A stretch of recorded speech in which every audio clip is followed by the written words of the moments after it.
Growing up from the very beginning in the little town of about 5,000 people, in fact the sign, the last time I was there, about 25 years ago, after I lived in Alva, Oklahoma, before going away to school and away to the Army, etc.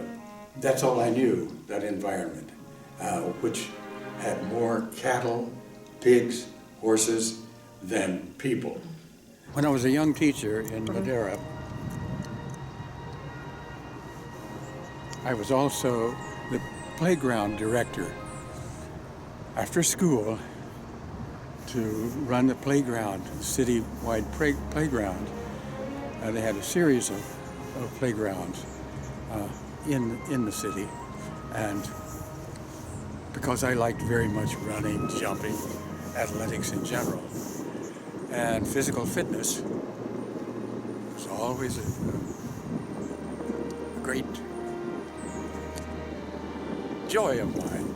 My habit of exercising every day, starting off with 100 push-ups in the morning, going to jumps, going to running, to various exercises of twisting and stretching, and I continue that daily.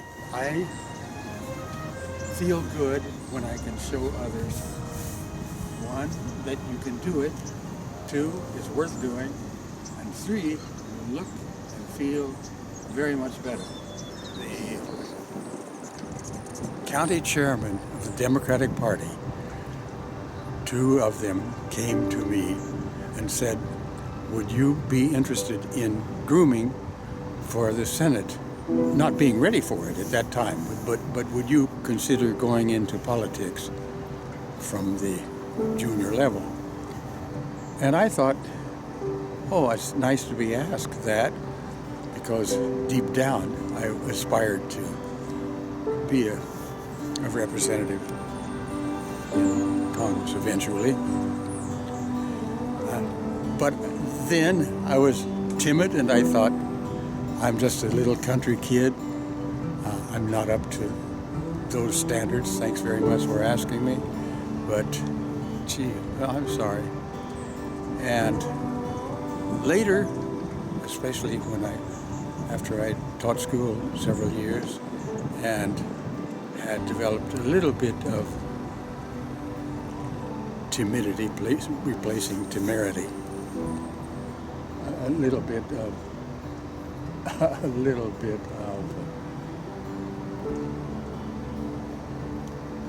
getting away from the timidity.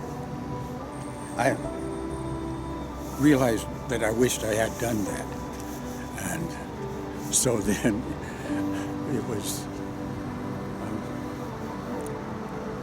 too late to do so as the years went by. But there were touches of it in that with groups of people I've been in roles involving responsibility, and I liked the approach toward that kind of vocation. So that was a case of you being smarter than you thought you were. Yeah, it's true. That is right. And what prevailed, instead of wanting to be to come out in front of a group of people or an individual person, I thought it's not right to show off and listen to that other person. His ideas or her ideas are really worth listening to, and you should clam up, listen to the wisdom from him or her, and recognize that you're not up to that bar. But all the time, with a little more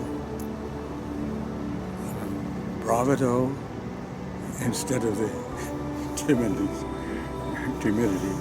that I had, I realized I knew what was necessary. I liked doing the particular work that was necessary. but it was just it was holding myself back.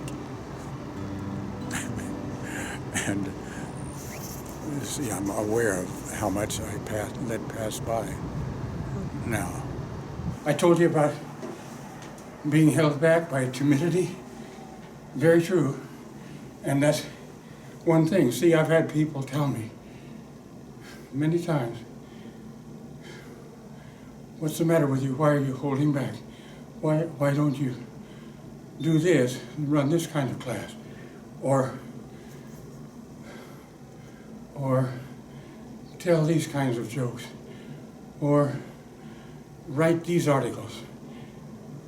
And I listen, say thank you, and then I think, I'll have to do some more studying, some more research before I'm up to that quality. And meanwhile, I recognize, in fact, that that's a weakness, is not stepping out and doing rather than preparing for. And as you know from the reality in my situation is that I'm long past the time of preparing for something, so that I'm just down to nothing left but preparing for the hole in the ground. And that very much I regret. And so there are those times when it takes others to notice that I've wasted a lot of time and should have been doing, instead of talking about, thinking about, or studying how to.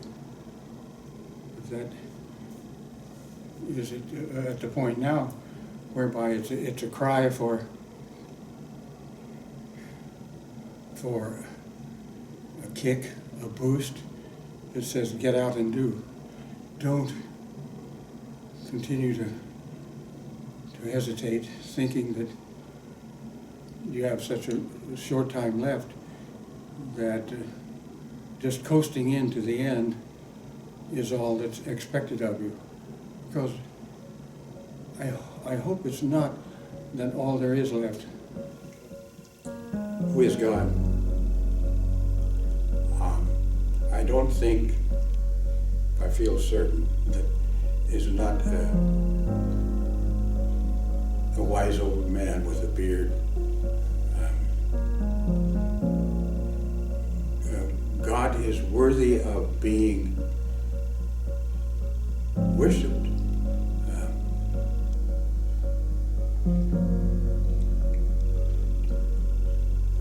If the best of our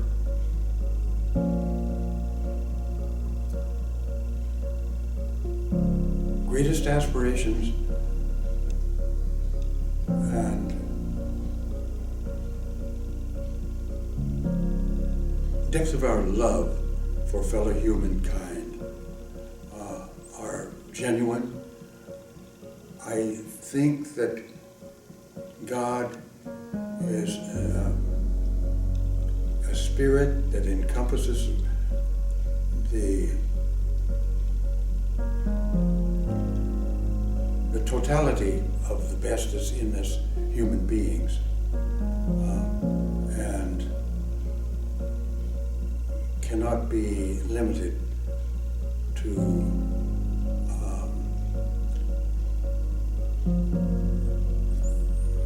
a drawing or a sculpting, but is an eternal reality of love, understanding, perhaps beyond our ability to grasp, really. Is there anything you'd like to tell your children?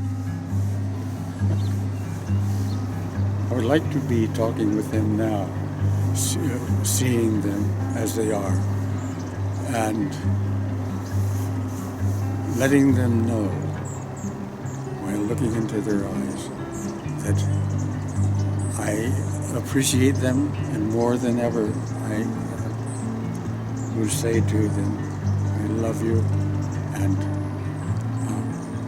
I'm aware that I could have done better, and I wish I had, at maintaining contact with you through the years. And I've cared about you and thought about you hundreds of times, indeed over the years, thousands of times. And I wonder how you're doing.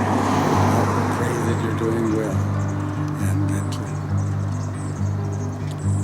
life is giving you many rewards throughout. I love you. When all was said and done, Yes. what would you have once said about you and your life?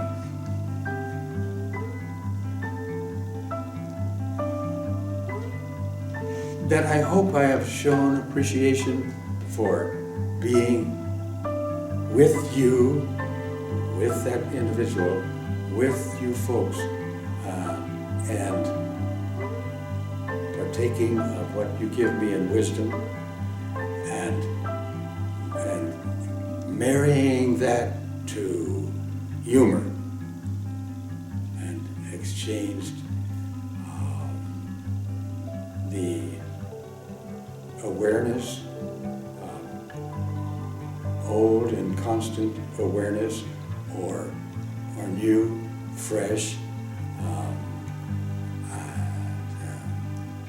listenable awareness,